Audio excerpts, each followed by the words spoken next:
Outstanding. All right, I think I'm going to try and talk into this microphone. Usually I would just shout back to the back row because I love walking and talking, so I can't stay behind the podium. Oh, that reminds me, I should probably get the clicker so that I can at least advance things. So I'm Todd Fahnestock, and I'm here to talk to you about in-person sales. So if you're here to learn all about Amazon advertising and Facebook advertising and how to make millions of dollars on ebooks, you're in the wrong place. I go to cons all over the country, and I sell books face-to-face. That's what I'm good at. That's what I do. So pretty much last year, I made about $26,000 for the year in that. I'm probably going to double that this year, just kind of moving and doing more cons and selling more at cons. So that's where I'm going to focus. I'm going to focus on teaching you how to sell your books at an event. Okay, but first, let's just go over what I'm going to cover today. I'll give you a little bit of intro to myself, and then the history of Con Todd. First I'll start with talking about my writing, and then I'll talk about how I got into cons in the first place. And when I say cons, think selling event, because not all of them are Comic-Cons, but that's just what I call them. I call them all cons because I just don't have the time to say, Colorado Country Christmas gift show. It just takes such a long time. Okay, so then we're going to talk about pre-con, which we're going to assess the basics, and you're going to ask yourself the very weighty question, am I right for this type of selling? Because it's not for everybody. It really isn't, and you have to decide, if you're an introvert, how much of your introvertism you want to overcome. And I'm sure we don't have any introverts in this room or probably this whole conference, but just in case you were an introvert, we want to talk about that. I'm going to talk about presentation. So you can see behind me, I may have a few more things than most speakers that come. This is my armor when I go into a con. This is my platform from which I pitch, okay? The pitch is mostly what we're going to talk about today, but remember, every advantage you can give yourself is an advantage you want. We're going to talk about that. Okay. Understanding the audience, getting geared up to do the pitch. We want to understand who we're pitching to. It's very much like if you're selling online, who's your market, right? You get people walking by your booth. There's 4 categories of people. I'm going to get into that. Then the pitch. We're going to talk straight about the pitch. Then we're going to do pitch 2.0. So those of you who maybe have done a few selling events, you might know a little bit about how to pitch your books and that sort of thing. Well, I know that when I get bored at an event after having done my pitch 8,000 times, I start messing around. It's like, okay, that guy over there, he hates what I do. I'm going to see if I can get him over here, see if I can sell him a book, right? That's pitch 2.0, okay? And then the pitch in real life. I'm going to pitch to you. I'm going to give you exactly what I do when I'm at a con and maybe do 1 or 2 of those for you. And then we're going to have questions, okay? All right, so an introduction. I wrote my first book when I was 18 years old, and I have done all kinds of different things. I have done traditional publishing. I've had several books published through HarperCollins, through Tor. I have done small print press publishing, and I do all indie at this point. Not that I wouldn't do a traditional publishing deal if it came along. I just am not focused on that. Just to give you an idea, it took me 2.5 years to publish.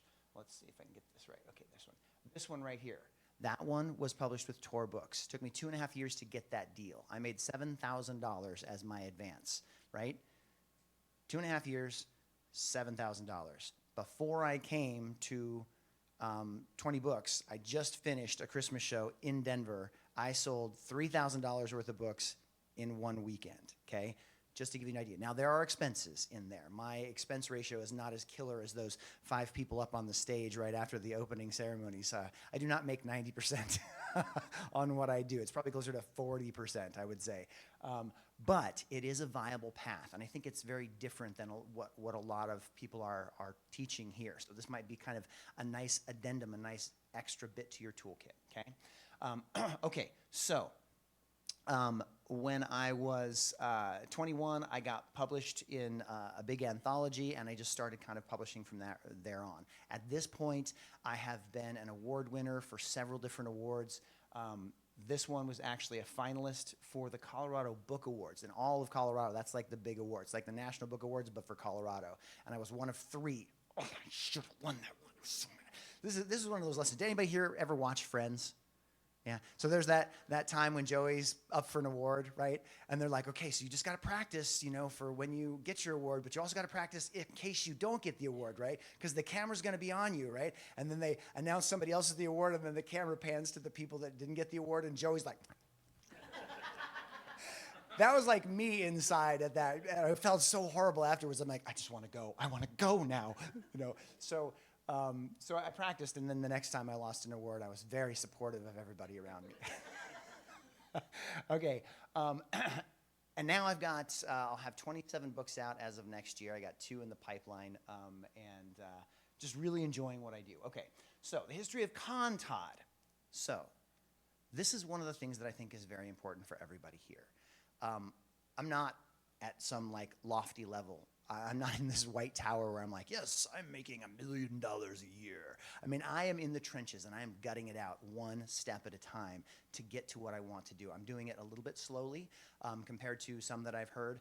I spend a lot of time with my books. I love every single one of them, and that is a really good aspect to have when you're selling your books. If you're going to convince somebody that your book is the best thing ever, you should believe that, right? Okay, so when I decided in 2014, I was the director of development at the American Diabetes Association, and I had been writing books on the side for a long time. And I said to myself, okay, I've reached this crossroads. Either I'm going to get promoted to executive director or regional VP or whatever, and this will be my career, or I have to do the writing thing, right? I have to go all in at some point.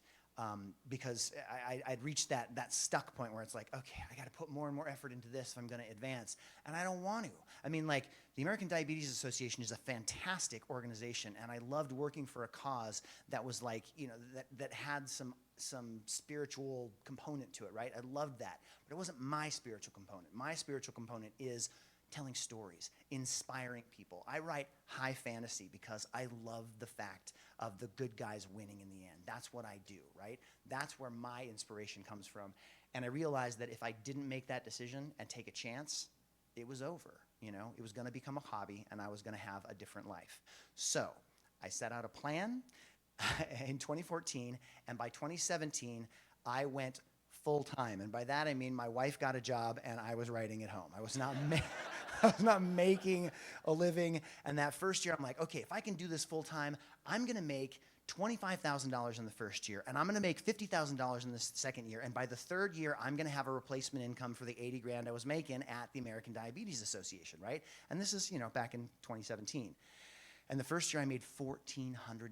I had saved up $15,000 to get us through any tough times, and I made $1,400. And I was like, I'm going to have to go back to work. And, when you've made the decision to make the jump, and then you got to contemplate going back in, it's like, anybody here grow up in winter country where you snowmobiled in the winter? Anybody? No? A little bit? Okay. So I had this thing where I put on 7 layers of socks, and then I'd go out and play in the snow all day long, and then I'd come in for lunch, and my socks would be wet. And you take all the wet socks off so you can go in and have lunch, but then you want to go back out and play again, and then you have to contemplate putting the wet socks back on. And that's a horrible contemplation. That's what it felt like, the idea of going back to work at a day job. And I was like, what do I do, Laura? We're down $500 every month. We've been spending from the savings account. What do I do? And she said, say yes to everything. Everything having to do with publishing, say yes. And the Colorado Authors League had an event, the Colorado Country Christmas Gift Show, as a matter of fact. And they had a table where they allowed authors to come in, pay $50, and they get 3 slots of 2 hours each over the course of Friday, Saturday, Sunday, right? So I went to the Colorado Country Christmas Gift Show, and I hated it. I hated it so bad. So those of you that are thinking about in-person sales and going, I hate that. That's so scary, right? I hated it too. I went there, and there were 2 different kinds of people selling things. There were the people that were like this behind their table.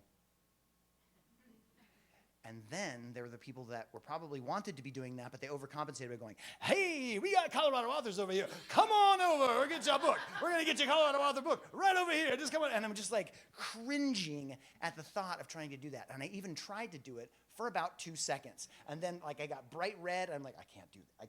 I can't attack people like that verbally. I just can't do it. So I'm like, okay, Laura said try everything. I tried it. I hate it. I'm going to do the hours that I said I was going to do, but I'm going to sit here, just like these people.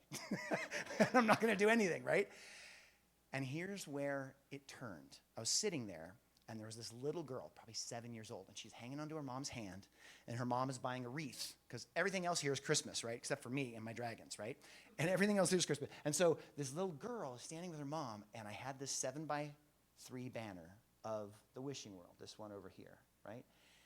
And this little girl's hanging onto her mom's hand, and she looks over, and she's like looking at that banner, and then she looked at me, and she went, you know. And so I just kind of waited, and eventually she kind of gravitated over, and she was standing about as far from me as that microphone right there, and she's like, you know, like a dog that wants to get a toy and can't get over there. And I just kind of smiled at her. I'm like, do you like stories like this? She's like, and I said, do you want me to tell you a little bit about this story? She's like, so she came over, and I'm like, well, let me tell you about this story. And I just started telling the story that I love, this wishing world, you know, where 11-year-old Lorelei tumbles into this world where she can become her ideal hero, and she goes on an adventure to rescue her parents from the nefarious Ink King with her friends, Gruffy the Griffin, Pip the Toucan, and Squeak the... So I just started telling what I already knew, right? By the end of the day, I had like 6 little girls around my booth listening for story time, and I'm like, whoa, I can do this. Come on over and buy I can't do that, right? But this is what I do. This is just translating it to a verbal medium, right? And so by the end of that, I had sold 33 books. Doesn't sound like a tremendous amount, but for that event, it was huge. I think the next highest seller of all the authors that were there was like 12 or 15. And everybody now is coming up to me, thanks. And everybody was coming up to me saying, how did you do that? And I'm like, I don't know. Okay, so I signed up for another, and then another, and then another. So let's talk about first things first. Okay, are you sure you want to do this? Okay, because there is a specific atmosphere. You go to a con, there are a gazillion million people, okay? If you don't like crowds, that's something to consider.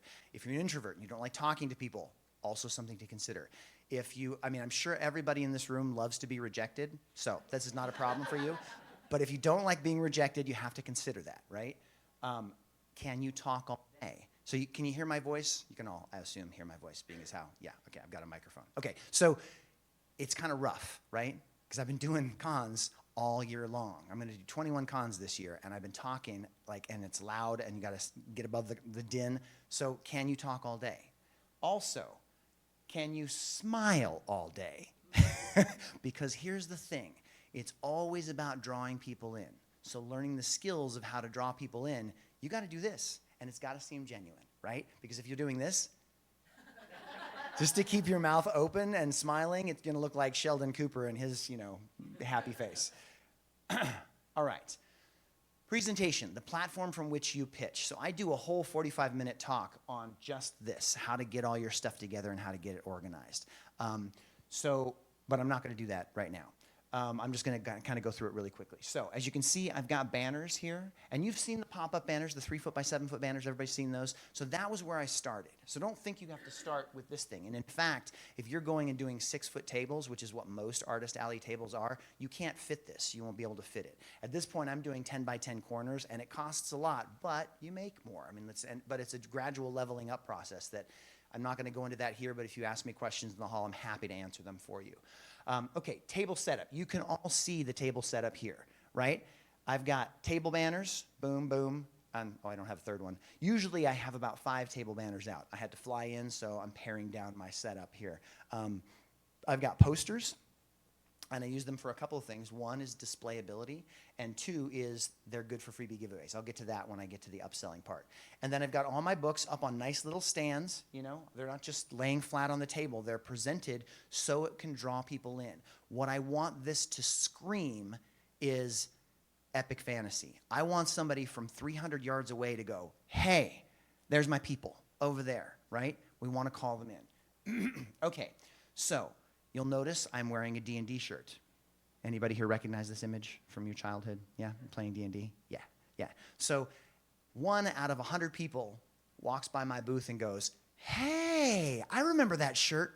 Boom, I have them. You know, I've actually just got them. Now they're interacting with me. I don't even have to hook them, and I'll talk about the hook in a second. So this is a pre-hook for certain people. Not everybody, but some people are going to say, hey, it's my people, and they're going to come over, okay? Remain engaging. Now, I talked about the default smile. You got to practice that. I mean, it is not easy to smile all day long. It is not. You think it's easy to smile? Yeah, well, try smiling all day long. Stand up. A lot of people I see at cons are sitting down, right? Now, everybody's got different abilities, right? So stand as long as you can. I take breaks at this point. My assistant will not sit down. She comes and she works cons with me. She's like, you can sit down. You need to rest. I'm like, shut up. I'm not that old yet. I can stand here until I start shaking, you know. So standing up is a big thing because you want, again, it's all about the invitation. You want to draw them in, right? You want it to seem like a place that they want to be. Okay, stack the deck in your favor. Now, you don't have to do any of these things. I met this guy, his name's Lance Conrad. He is a way better salesperson than I am. I mean, this guy, it's like he stood there all day long at Planet Comic-Con and he had a setup that mine blew his setup away. He just had this little vinyl banner that was maybe 2 foot by 5 foot hanging from the pipe and drape, and he was just reeling people in and selling them books, reeling people in and selling them books. I felt kind of like the big cheese coming into FanX in 2022, right? Was it 2022? 2021. 2021. Everybody I knew in Colorado was like, wow, you can sure sell books in person. I'm like, yeah, I can. And I came in to FanX and I'm like, I'm so good, set up my setup. And the previous year I had sold 0 books on Friday, and this time I sold 14 books on Friday. I'm like, yeah, but I saw this guy across the aisle just reeling them in and selling them. I walked over and I'm like, how many books you sell today? And he's like, 66. I'm like, you're kidding. And then, of course, I had to go through my ego thing, right? I'm like, okay, it's time to kick the ego over to the curb, right? And say, dude, you're way better at this than I am. What do you do? And thank goodness, he's like, well, let me tell you. And he like told me all of his little tips and tricks, right? And I went home that night and I reworked my pitch and I reworked my hook. And I came back the next day. At the end of the next day, Saturday, he comes over to me. He's like, how'd you do today? I'm like, 84 books. He's like, yeah. He's like, you're the first person to actually listen to what I told you. Okay, so we're going to talk about that. All right. We are to the understanding the audience part. There are 4 different categories of customers. We've got the top of the tops. These are the ones, if all the cons were filled with these people, you would make $1 million, right? These are the people that come here looking for what you do. They have come to the con not for Brent Spiner, not for Katie Sackhoff, not for any of the celebrities. They want to find their next fantasy addiction or mystery addiction or thriller addiction, whatever it is that you write, okay? They've come looking for you. And the only job you have is to not piss them off, right? They're going to buy your books. Okay, second is those who would buy your book if they noticed you. These are the people that did come to see Katie Sackhoff and get Brent Spiner's signature and all the different people that are there. And they walk by your booth and they're like, well, hey, I like fantasy. This is great. I can get my fantasy books here. They didn't realize that there were authors at a Comic-Con. Those are your second kind of people. Third people is those who wouldn't usually buy your book. Hey, do you read books? Yeah. Well, what kind of stuff do you read? Mystery. I don't read fantasy. That's the third category, right? And then the fourth category is, hey, do you read books? No. Do you like fantasy? No. That's the fourth category, okay? All right. We want to focus. Don't you love this picture? This was Planet Comic-Con, putting on the mask, and I couldn't see anybody. Focus on the middle 2 categories. So, we want to encourage the people that want what you want or want what you do that haven't seen you yet. And then we want to try and hook the people that are like, I'm not sure I'd be interested in what you do because what you write is awesome. And they're going to love it if they just get into the story. And that's what doing the pitch is, right? So those are the 2 categories that we want to focus on. Now, there are some people in these categories, like the people that are never going to buy your book, are not always people that hate your book. They just have no money. And they've come to the con to just kind of hang out. And they look at you here at a con, and they're like, well, that guy's just like me. He's just here to hang out. And so they want to come over and hang out with you. They want to ask you questions. They want to tell you stories. They want to tell you all about their book, right? And take up your time that you could be hooking other people to get your customers. Now, with those people, I always try to be kind. Be kind to them, right? I mean, I was in that spot once too, where I had a book and I wanted everybody to listen to it, and I thought if I just told them about my book, and this guy's got 20 books, and if he hears my book, he's going to open up the whole world to me, and I'm going to become a best-selling author because I talked to him about my book, right? So I try to be gentle with them, and some people, most people, will get the hint. I'll give them a good 3 to 5 minutes and be like, oh, that's fantastic. And I want to encourage them, especially young writers. I mean, I've spent a lot more than 5 minutes with young writers because I just love the fact that they're writing. But remember, every single minute that you're at this con, you've paid to be there to try and generate money. And every person that's passing your booth that kind of gives it a look and you're talking with somebody else could be somebody that could be buying your books. You have to be cognizant of where you're spending your time. So I try and be gentle with them. I talk to them. I encourage them. I say, you know what? Let's continue this conversation. Take my card. It's got my email. You have any questions about the publishing industry, you email me, okay? And I've made lots of really good fans this way because they'll come back next time and be like, I'm going to try your book this time. So it could turn into a sale, but even if it doesn't, you know, be kind. And then you've got the people that don't care. They just want to prattle on to you. And those people, you give them their due, and then you say, excuse me a moment. And they're in mid-sentence, and they're just waiting to keep talking, and you go over and you deal with another customer. I've had those as well. And if they can't take a hint, I can get meaner and meaner and meaner, believe me. Okay, so the hook. Now, this is my friend Lance Conrad, and this is his setup. As you see, it's not exactly as grandiose as the setup that I have, but clearly it works for him, but he is all about the pitch. I mean, his presentation is, I would say, I give him a B+ for his presentation. You know, he's got the medals up there. That's interesting enough. He's got a little poster there, and he's showing his medals there, and he's got his books presented in a nice, clean, and clear fashion. So it's not bad, but it's not next level, in my opinion. So the right words. You need the right words to pull people in. So here's some of the hooks. Are you a fantasy reader? Somebody's like, well, actually, yeah, I am. These are the people, the second category, right? And they come over and they talk to you, right? One of the ones that I used to do all the time is, are you a Lord of the Rings fan? Because then you've tapped into something personal to them. If they are a Lord of the Rings fan, boom, you've opened up good feelings for them. You've opened up a good notion, right?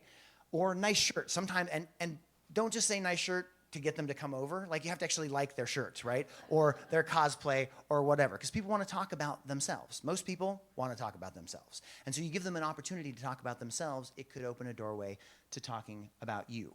Okay, so cool cosplay is another one. Lance Conrad. So it's anything that breaks the ice. Like I said, like somebody looking at my shirt and saying, hey, I love your shirt. That's your hook. They're already over. You don't have to hook them at that point, right? Lance Conrad says, want to hear about a book. Now, this is why I think this phrase is genius. It doesn't seem very amazing just on the face of it, but let me tell you about the psychology of this particular phrase. Now, Lance worked this out over, he would go door to door. He would go to people's houses and hone his pitch. Talk about a scary place to hone your pitch. Somebody comes to my door and tries to pitch me a book, I'm going to pitch them out on their ear, you know? I mean, like that's just really, really courageous in my opinion, and maybe a little bit stalkery, but anyways. But he said, want to hear about a book? Essentially what it does, in an instant, it makes a contract with the person you're talking to. They know what you're about, you've been forthright with them, and they've agreed to at least hear for a little while, right? So you have them for that. If you say, hey, nice cosplay, they're like, hey, thanks. Then you're like, you want to listen to my pitch? And then they're like, oh, well, I thought you were just about my cosplay, you liar, you know? And they can back away, right? And sometimes they don't, you know, and sometimes I don't even just launch into the thing. I wait till they're like, so what is it that you do, you know, after I've kind of talked to them. It's a way to hook people. But I want to hear about a book because it weeds people out. Because some people are going to say, no, that's fine. Because frankly, I'm losing my voice, and I don't want to talk to you anyway. I mean, like, you do actually have to at a certain point, because I've done long pitches to people that it was a long shot to get them, and at the end of the day where, and sometimes people will come up and then wander away while I'm pitching to this person that I'm pretty sure is not going to buy, and I'm like, oh, if I had pitched to that person, I might have actually made it. Okay, so running short on hours here. Okay, the pitch. Con pitch is different than a pitch to an agent editor. I'm going to say that again. A con pitch is different than a pitch to an editor or an agent. Anybody here have any idea why that might be? Want to give it a shot? Go ahead.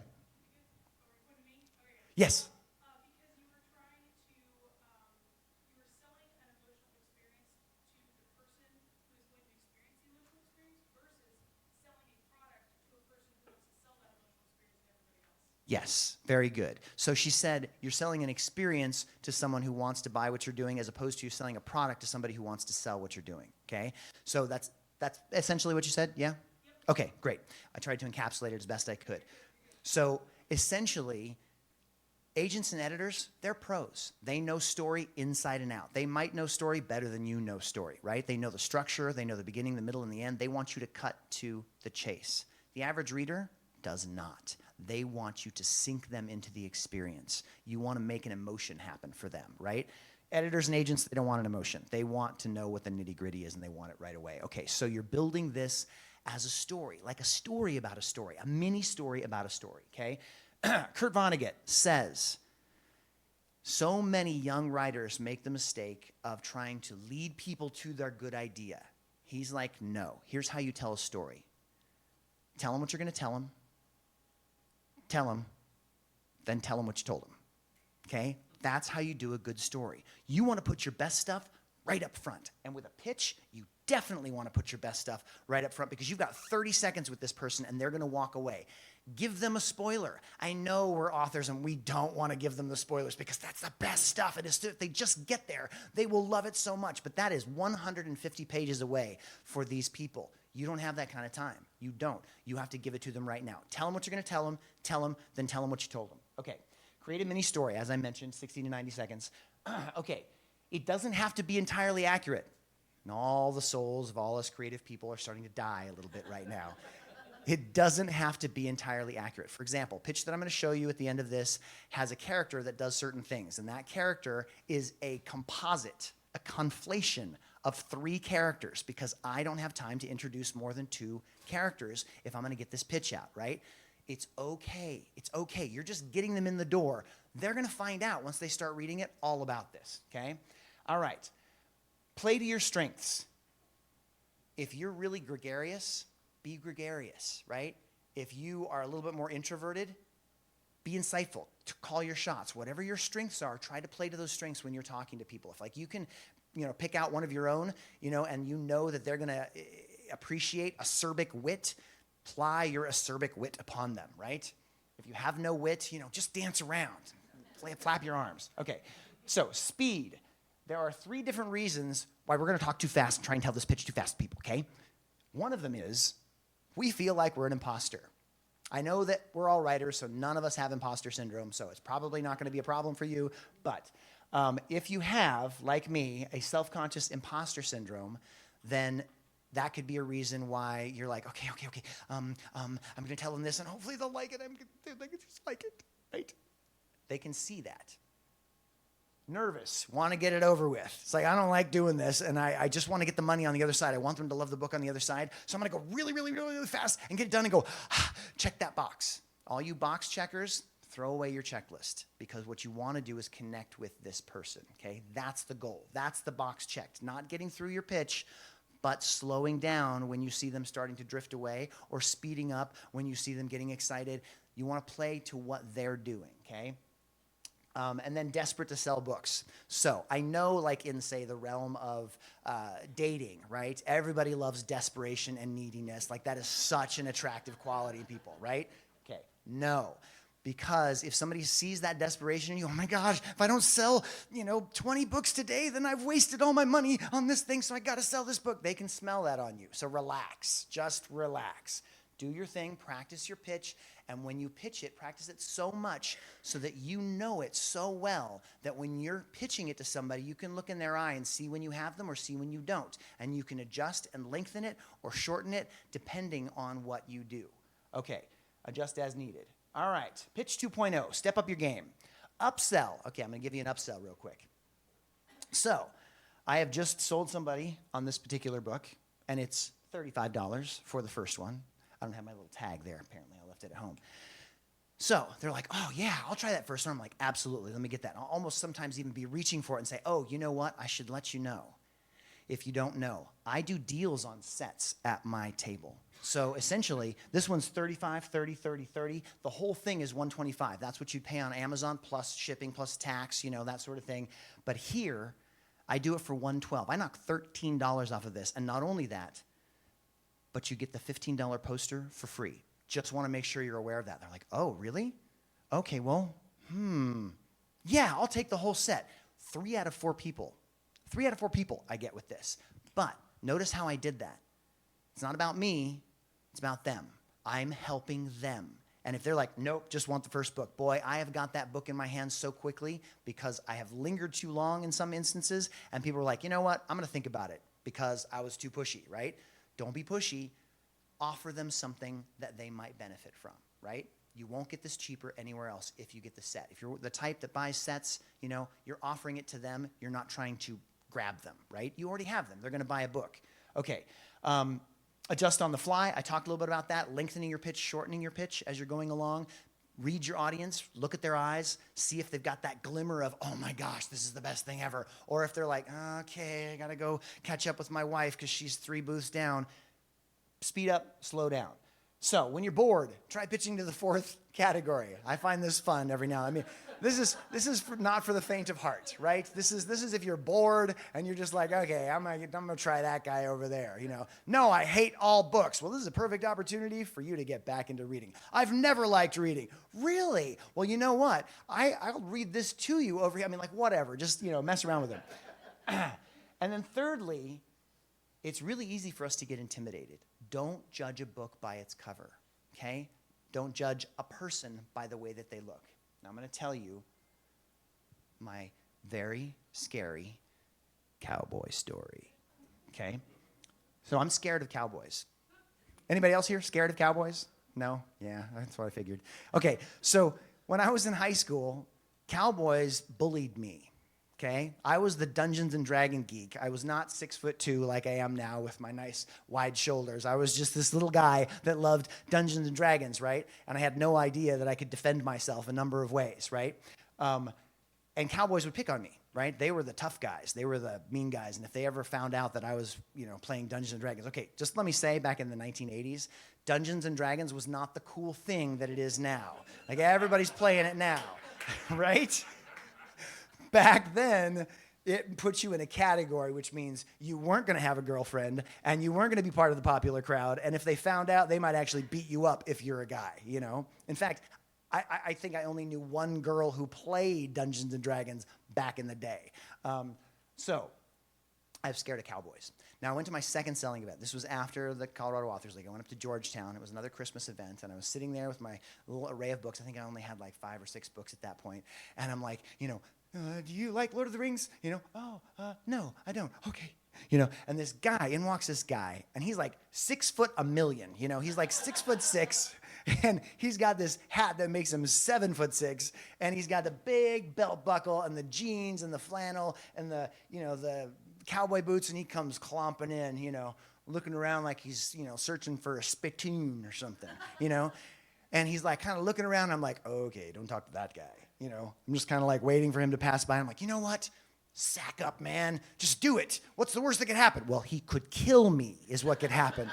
So I'm like, okay, do it. So he comes walking up and he looks at me like I'm going to be his spittoon. And I'm like, do you like Lord of the Rings? And he's like, yep. And I said, really? You want to hear about my book? Yep. And so I pitched him a book. He bought 4 books. Clomped his way out, So, you don't know. Everybody has their thing, and he was so into it, and he became a super fan. So that's my cowboy story. Has he heard you tell your cowboy story? No.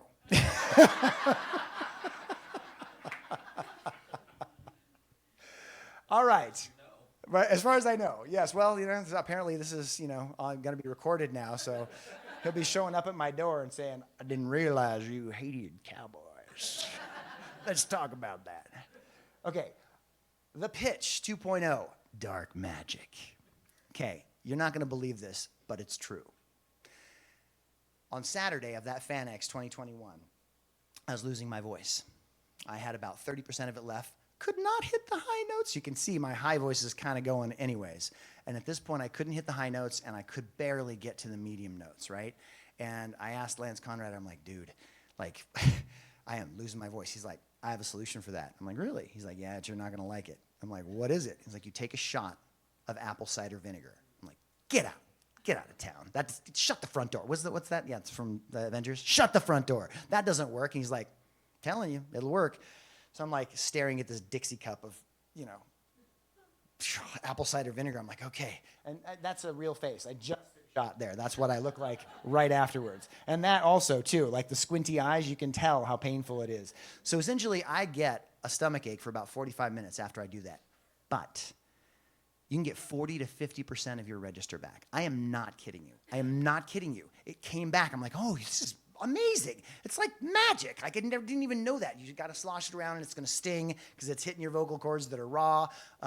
But it totally works. So, little life hack there for you. Okay, finishing it out. All right.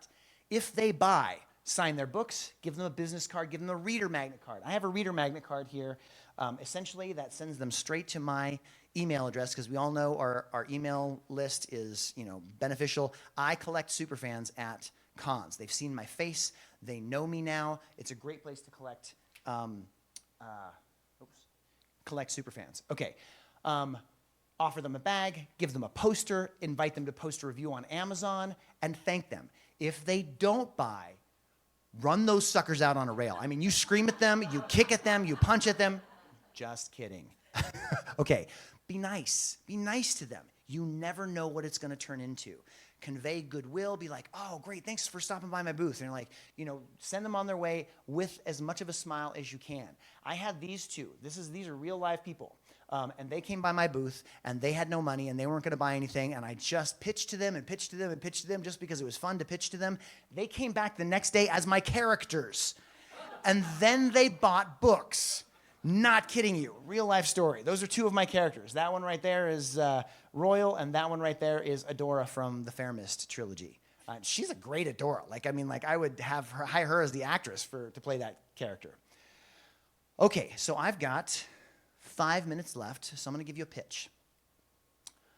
Then we'll do some questions, and then if I have enough time, I will give you another pitch. Okay, so this is my pitch. I've done this pitch a gazillion million times, and I'm going to give it to you now. So, first I say, want to hear about a book?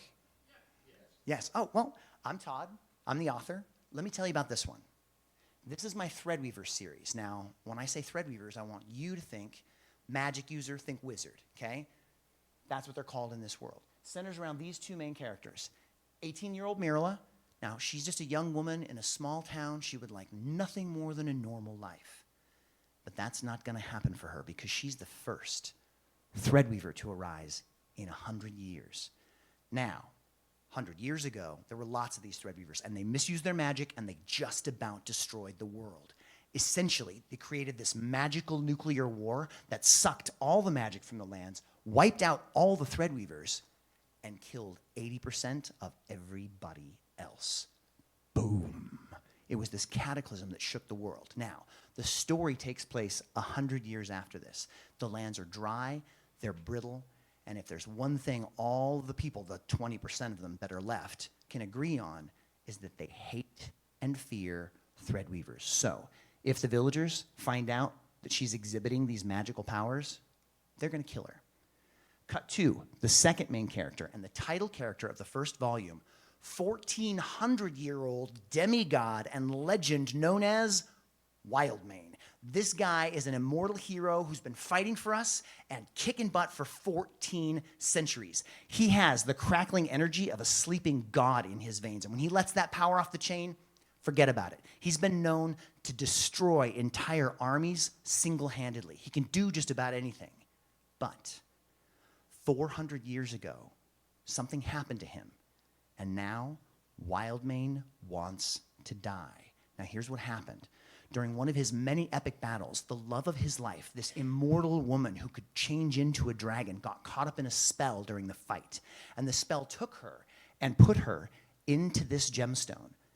And then the gemstone locked with a riddle that only Wildmane can solve. Now, if he solves it, the gemstone will open and she'll go free. But it's been 4 centuries. And this guy, this demigod that can do just about anything, can't solve the riddle. So he's languishing in a castle by the sea. He's given up all hope, and he wants to die. Now, these two main characters come together, and they embark on a journey across the lands to bring magic, after 100 years, to bring magic back to the world. That's Threadweavers. And I will stop my... Thank you. Thank you. All right, so we can do questions, or I can do a couple more pitches. It's up to you. Who has a question? Okay, question, yes. I have a question. I'm sorry. I didn't go up there. I have a good voice. I have a question in regards to, you have fantasy. What about people that have nonfiction? Nonfiction. I've never, well, actually, that's not true. I have sold nonfiction. I've got a memoir. And I think you do the same thing. You put together that pitch that, you know, is going to draw people into what it is that you're talking about. Now, if it's nonfiction of like an educational sort and not like a memoir kind of story sort, then I would say you lean into what the expertise is. You know? Thank you. Yeah, absolutely. Go ahead. So that was really similar. So, I mean, come on, right? So, is it on? Yes. Okay, so that's really similar to mine because we don't, my husband writes nonfiction, I've written a nonfiction book, I have children's books, but I haven't found any events that kind of match up. What other kind of events besides Comic-Cons and stuff do you know about or can recommend? There are a gazillion of them out there. And I would say go on to your local calendar and start small. I mean, some of these things, it only cost like $30 to get a table. Start small and you know, earn your stripes, like kind of figure out what works, what doesn't work, what's good for you, what's not good for you. But I mean, like, go to your, like, you know, like my hometown is Inglewood. I would go to my Inglewood community calendar and see what's out there and then see if they have booths, because, I mean, if you've got something that's different than mine, then maybe a Comic-Con is not exactly the right venue for you, but there are so many things that would be. So just go check that community calendar. Yeah, we're signed up for the Christmas booth. It was $20. So Yeah. yeah. We'll do it again Perfect. this year. No, that's perfect. Yeah. Sorry, I've got two quick ones that are similar. Do you ever change your prices of your books? Oh, yes. You do? Yep. Okay. I have, actually, I shouldn't say, oh, yes. I've done it once. And when and why? With Because that? I was done dealing with 50-cent increments. Okay. Okay. So, but you would 5 or 10. Yeah. you would never lower it, say, to like $25 a book if it's like to sell more or shift more, or I would not lower the price at this point because I know, I mean, like, You don't there's think you can? nobody that has complained even for a second. In fact, I'm considering raising the prices on the hardbacks to like 35 or 40, just because nobody bats an eyelash at that. They want hardback, they want hardback. All right, we got 16 Fabulous. seconds. Oh, and sorry. He's gonna kick Okay. me out. Do you ever sell ebooks? Do you Yes, do QR of course. Codes? Do you do QR codes for ebooks? I do. All right, last question. Can you give us a tagline length pitch? A tagline length pitch? Sure. An immortal demigod, oops, let me do that. An immortal demigod and a threadweaver who is in fear of her life have to go on a journey to bring magic back to the world after 100 years of it being gone. And that's just off the top of my head.